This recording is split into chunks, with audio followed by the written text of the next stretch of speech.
My name is Kristen, and today I'll be talking about coerced sterilizations and bodily mutilations, the control of bodies in Titus Andronicus, and the American Eugenics movement. I'll go sort of fast in the outline. We'll do the intro and the thesis, and then what the eugenics movement is. Then we'll connect specific cases to parts in Titus Andronicus, and then we'll do our current connections and how this is relevant today.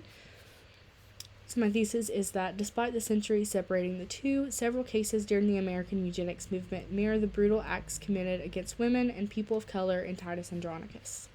So what is eugenics? The theory of eugenics, which is also called biological determinism, was developed in the 1880s by Sir Francis Galton in Europe, but it gained popularity in the United States in the early 1900s.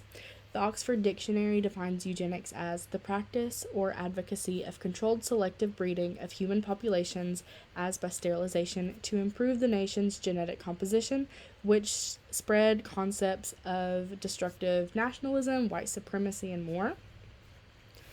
Eugenics between the World Wars. In 1907, a little bit before World War I, Indiana was the first state to implement a sterilization law, stating the states have the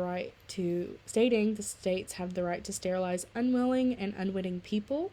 30 states followed suit, and the last legal forced sterilization was performed in Oregon in 1981. Most of these laws that were created between the World Wars, and although the movement took off a little bit before World War I, it was particularly popular between the World Wars, and around 70,000 people during that time were mostly sterilized, mostly immigrants, people of color, poor, and disabled people. After World War II, it became a little bit more hidden again, just because people knew what was happening in Germany at the time. It's important to note that Nazis also practiced eugenics. In the early 1930s, millions of people were killed, and they forced over 400,000 sterilizations, and it's said that American eugenics is what influenced Nazis' views and actions. The most obvious connection to Titus Andronicus would be Lavinia's rape, followed by the removal of her tongue and hands. Chiron and Demetrius did this to rob her of the chance to reveal who hurt her. And in Act 1, Scene 1, there is a parallel to the silence following her rape, when Saturninus declares that he wants to marry Lavinia, and when they're all feuding afterwards, she stands in silence at Bassianus' side until he takes her away. Saturninus then yells, "Thou and thy faction shall repent this rape," which the language he uses alludes to the repetitive violence against Lavinia. There is a parallel in her silence in Rome and the silence following her rape, as I said before. According to Alexander Legate, raped and silenced in the woods, she had already been raped and silenced in Rome. So, as a woman, she was silenced from the beginning. She is in a very male-centric world. She has, her father is her male figure. She has several brothers, most of whom were killed in war. But she's not only silenced from the removal of her tongue. Saturninus' words imply that Lavinia deserved what happened to her, that it was her own silence that led to this rape. Titus kills Lavinia after his revenge, so he do not have to live with her shame. Like women in the eugenics movement, she shouldered the blame for criminal acts against her. Following the mutilation, she's no longer treated as like an actual adult woman. She's now considered ruined or foreign. And like women who were forcefully sterilized, she was given no choice to the acts of violence in which she was perpetually the victim, and she was robbed of her autonomy, agency, and ability to convey her story. Lavinia's story is similar to the case of Buck versus Bell in 1927, which began in 1924 when 17-year-old Carrie Buck became pregnant out of wedlock. Her foster mother had her institutionalized, and because she had a minimal education and her mother and grandmother had children out of wedlock, Albert Priddy, who was the superintendent of the Virginia State Colony of Epileptics, deemed her a feeble-minded threat to society, and he advocated for her sterilization. It turns out she was actually raped by a relative of her foster family. She and her new guardian pressed that sterilization violated rights protected by her 14th Amendment, but she was not granted the rights that she sought. In May of 1927, an 8-1 decision ruled that it was in the state's best interest to sterilize Buck, claiming it was neither cruel nor unusual. Although the Virginia Sterilization Act was repealed in the 70s, Buck versus Bell actually has not been overturned yet. So what are the similarities between Lavinia and Buck versus Bell? Well, they were both raped, and they were both punished for their rape. They were treated as less than human following their rape, and their bodies were mutilated against their will. Neither of the women actually received justice, although Lavinia's rapists were killed, so was she, and both women were silenced by men. Another connection to the eugenics movement in Titus is Tamara and Aaron, specifically their relationship and the birth of their child. Tamara orders for the child to be killed. Not only was he born out of wedlock, but he was also biracial. She shows an uncomfortable amount of love for her older sons, and she even tells her sons about this rape and murder, and she influences all of these acts. However, she shows no love for her child with Aaron, likely because she could be killed if anyone found out. Although Tamara had no issue having a sexual relationship with a black man, she cannot express motherly love toward a black child. Other than the child, Aaron is the only other person of color in the play, and the only other character who does not express disgust, fear, or hatred of the child. Demetrius and Chiron show particular disgust, and they offer to kill him themselves.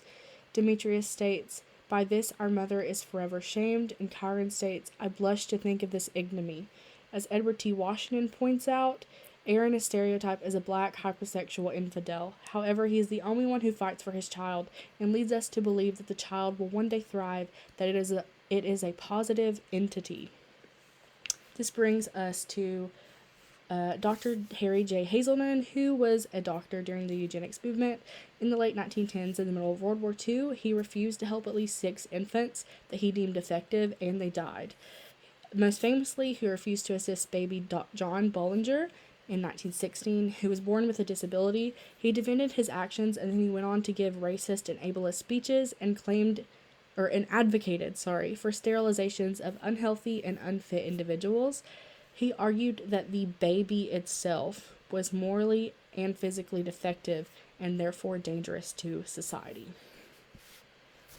Although Bollinger was labeled defective due to disability, people supported Hazelden's defense, and they not only were prejudice against disabled people, but also prejudice against biracial babies. They labeled them as defective as well, and biracial babies were thought to ruin the purity of the white race. This idea led to the targeted sterilization of black mothers and stricter laws prohibiting interracial marriage. There were also better baby competitions around this time, which judged babies' physical beauty and the health of infants. Biracial and disabled babies were not considered to be better babies, like white babies, but rather they were considered genetically and morally inferior. So what do these two have in common? In both Titus and in the early 1900s, babies were sometimes punished for just being born biracial, and although the infants did not yet have a moral code, they were seen as moral threats. There's also a stigma regarding interracial relationships and childbirth out of wedlock, and the people showing love and support for biracial children are more typically people of color and people who identify with those children. So this brings us to our current connection, which are prisons and ICE detention centers. These nationalist, racist, ableist, and sexist ideas found among the characters in Titus were certainly not left in the 16th or early 20th centuries, and eugenic acts still prevail among American prison systems today. There is a quote that Dr. Sawyer wrote in Shakespeare Between the World Wars that really stuck out to me, and I think sums up the issue perfectly. He states, "Perhaps the most pressing problem we face is the complex notion of nationalism, particularly when race becomes a defining feature of the term. Nationalism is vital in the discussion of eugenics and treatment of people of color.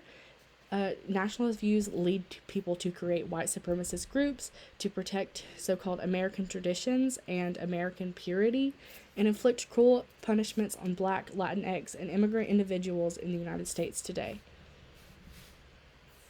This year, Dawn Wooten, a nurse working at an ICE detention center in Georgia, made claims of severe medical neglect and forced sterilizations of immigrant detainees. Since then, at least 43 women, I think since I made this presentation, it's gone up. It goes up pretty much every day. But these women have made claims of unneeded gynecological procedures by Dr. Mahendra Amin. And according to Adam Gabbett, 6 of the 43 women have been deported since they spoke out, and another 7 women have been listed for deportation. In the wake of the ongoing refugee crisis, says Dr. Sawyer, migration seems more associated with the loss of power, and most journeys now seem to be forced from a contested territory instead of a voyage to a promised land. The theory of eugenics and the things that are happening in these camps or these detention centers are not told, and a lot of people view America as this promised land, but rather than finding asylum in America, some Mexican immigrants and other immigrants coming in are met with exploited power, racist ideologies, dangerous nationalism, and a loss of bodily autonomy. This also brings us to prison centers. In 2017, a Tennessee judge named Sam Benningfield issued an order that reduced inmates' prison sentences by 30 days if they undergo vasectomies, or for women, 4-year implants like Nexplanon. This is still considered force, as it holds inmates' physical freedoms over their heads in exchange for their reproductive freedoms. Between 2006 and 2010, also around 150 known women had tubal ligations as punishment for violating prison rules in California. It's likely there were hundreds more performed before then.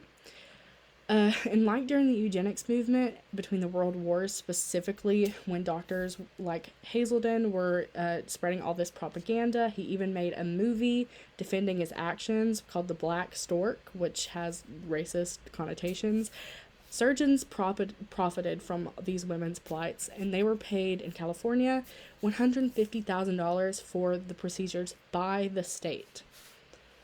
So in conclusion, what do these modern eugenics influenced wrongdoings have to do with Titus Andronicus? The cases in the eugenics movement are from the 20th century are eerily similar to punishments in Titus. Sterilizations and similar acts, such as Lavinia's mutilation and the death of biracial babies in real life, are acts of punishment on marginalized individuals, not protection for or justice for the ones who commit them. A lot of eugenicists have excuses for the actions, saying that it is for the protection of the race, but is actually to punish these individuals just for existing. By comparing the events in Titus, it's easy to tell that there is a long way to go until marginalized groups gain complete bodily freedom. Though Titus was written over 400 years ago, it shows the struggles with nationalism, power, racism, sexism, and control we still see today in our own country. Eugenic beliefs existed long before they were coined by Francis Galton and spread in America. Although they became popular between the world wars, those ideas are still littered throughout all of our history, and they're still very prevalent today.